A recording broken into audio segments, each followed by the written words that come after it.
Hi folks, Andrew from Friday's Fresh Market and Garden Center here. Just bringing an introduction to hydroponics to you today, and I'm going to walk through some of the stuff that we've already got set up at the Garden Center and talk a little bit about it. So this is kind of just scratching the surface, showing you some different techniques, the pros and cons of them, some of the crops that we're growing right now, and what's doing well, what's not doing well. And then in our next video, we'll actually zoom in on one application and show you the process to get your seeds going all the way to harvest. So follow me over here. This is actually just a 4-tower home zip grow kit. Obviously it's not running at the moment. We're getting ready to put some plants into it. It's got 4 LED light bars on it. These are the Sun Blaster full spectrum. It's a common light that we've been using for about 7 years. It performs extremely well, very efficient, and we get great production and high yields with the crops. So this is a 4-tower unit, just to show you what it looks like when it's shut down. This is really common for people to put into their basements or their kitchen, so they can trim on leafy greens and herbs right as they're getting ready to plate their dish, or maybe you're growing lettuce on there and you're making salads just at your own home. So that's a 4-tower unit. Send me a direct message if you want to know more about that setup. We'll head this way.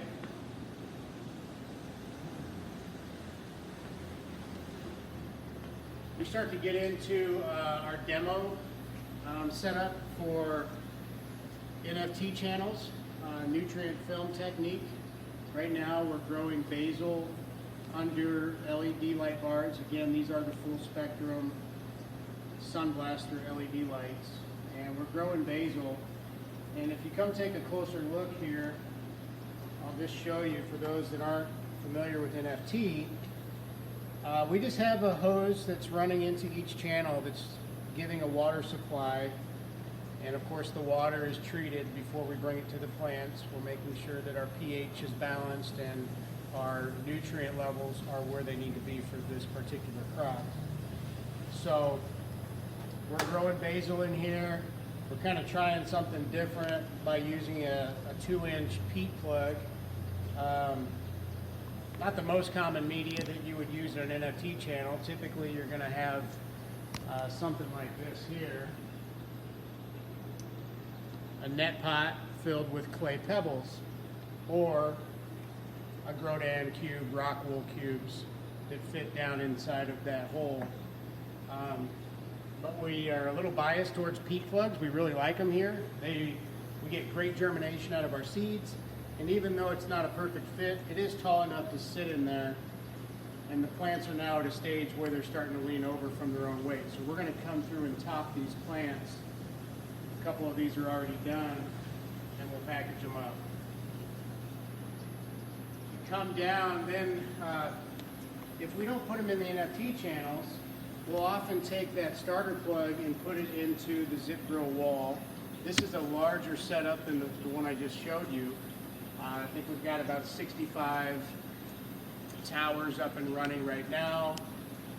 For demonstration and growing purposes, we do have 400 watt metal halide and 400 watt high pressure sodium lights here. So they're kind of far away from the plants, but this allows the customers to walk through, look at everything up close. This allows us to work in here quickly and efficiently. And with this mini setup, it's plenty of light. It's generating good heat, especially during the winter.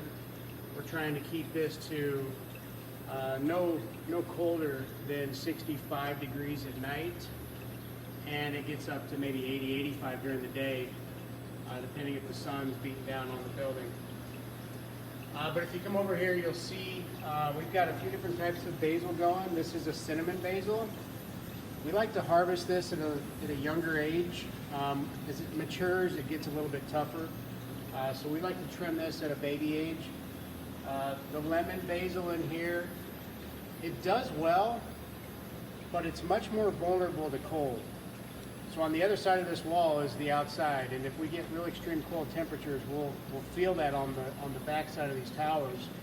And we are getting some browning on this, so this is a crop that we're going to take out this week. So if you need some lemon basil, or if you haven't tried it, this is a good time to try it out. It's got a very strong lemon flavor to it, and it just hangs on your fingers as you're working with it, so it's really nice. Moving into the next one is a red Reuben basil or purple basil, opal basil. They're all very similar. Got that purple color. Again, it's very delicate. It likes to be harvested at a younger age than the Genovese, the Italian. So this is what everybody knows. This is what everybody uses. But there's many types of basil out there. Genovese is doing great. We'll give it another week or so and we'll start trimming on it.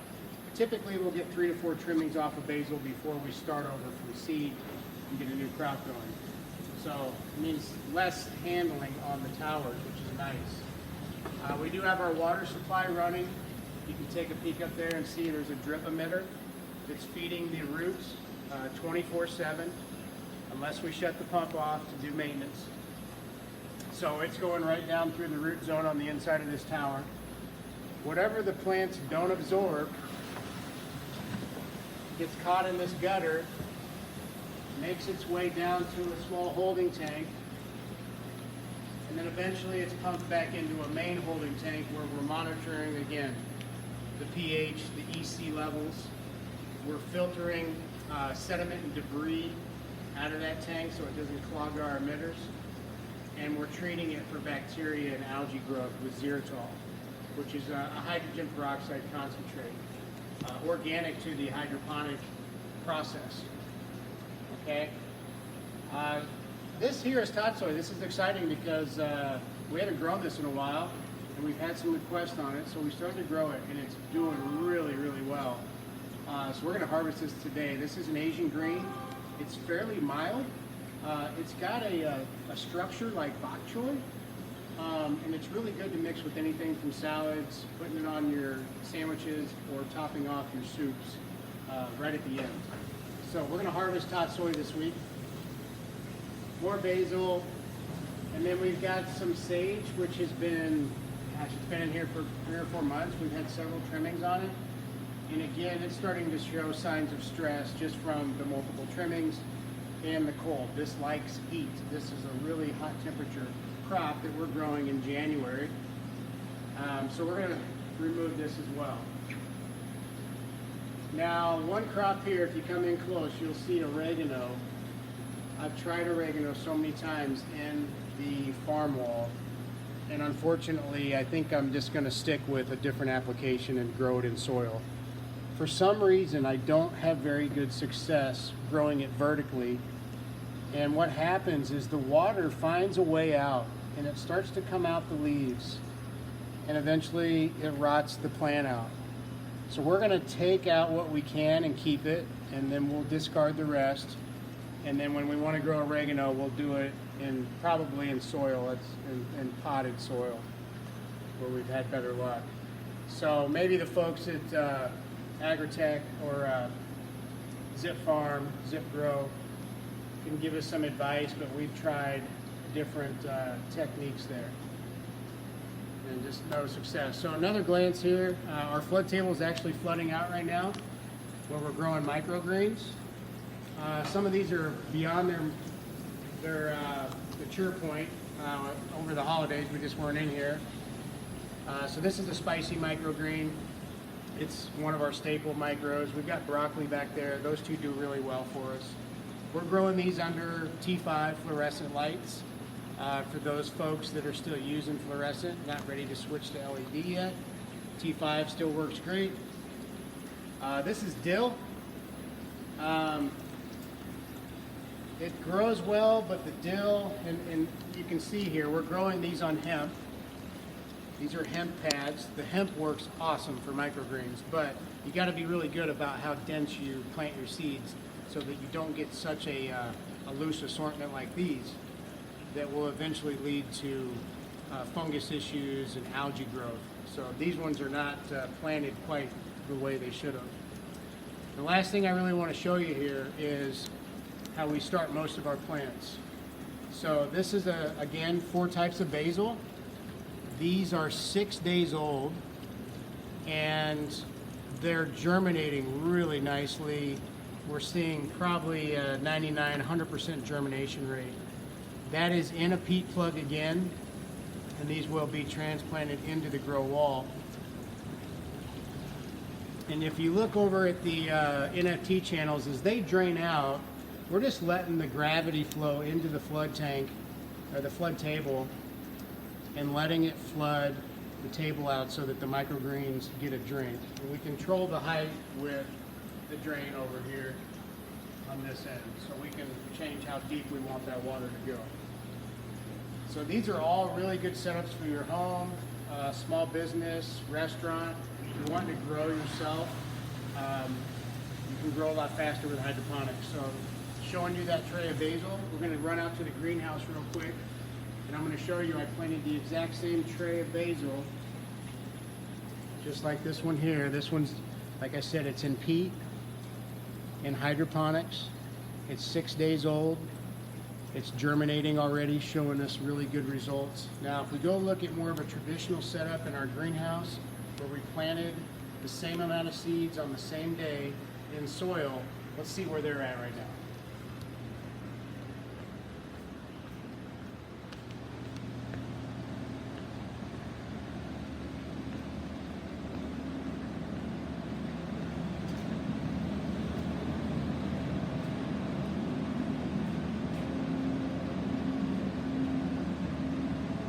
So this room here, it's obviously a different climate. It does get a little bit colder at night, so we're trying to keep our night temps at maybe 65 at the lowest. And then in the day, this room will get up to 90 if the sun is blazing and shining down on the glass. This is a traditional Venlo glass greenhouse, so we see big swings in our temperature here since the insulation is not quite as good as an indoor building. But this is a tray that we planted the same day as the hydro, and if you zoom in, you'll see we do in fact have germination going on, and I see lots of little baby plants coming up everywhere, but we don't even have the cotyledon leaves growing yet. So these are not growing as quickly as we're seeing in a hydroponic setup, where we can just dial in the climate. We can give it automatic water, a water schedule, and out here it's a little bit more left up to the gardener to water these and observe these versus the technology, sensors and lights and pumps and all that stuff on the inside. So we're seeing faster results on hydro, more consistent results on hydro, but we like to show that comparison. So this is doing it in soil. Just using a 10 by 20 row cell tray with potting soil. It'll all be good eating though in a few days. So back inside.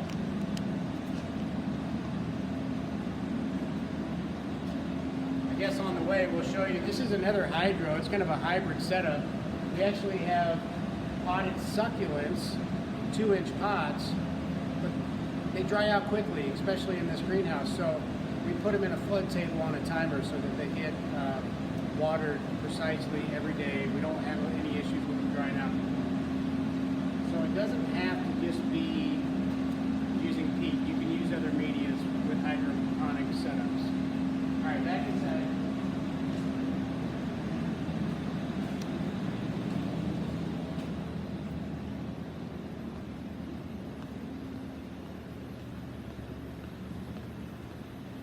Kind of the last demonstration. This is new. We're just trying it out. We sell a lot of air plants here, but in the greenhouse it gets dry in the winter, and these little guys, they feed off the moisture in the air, so you have to spray them or dunk them to keep them alive. And in a dry season like the winter time, they're hard to keep dry. So we've switched this over and just using a flood table.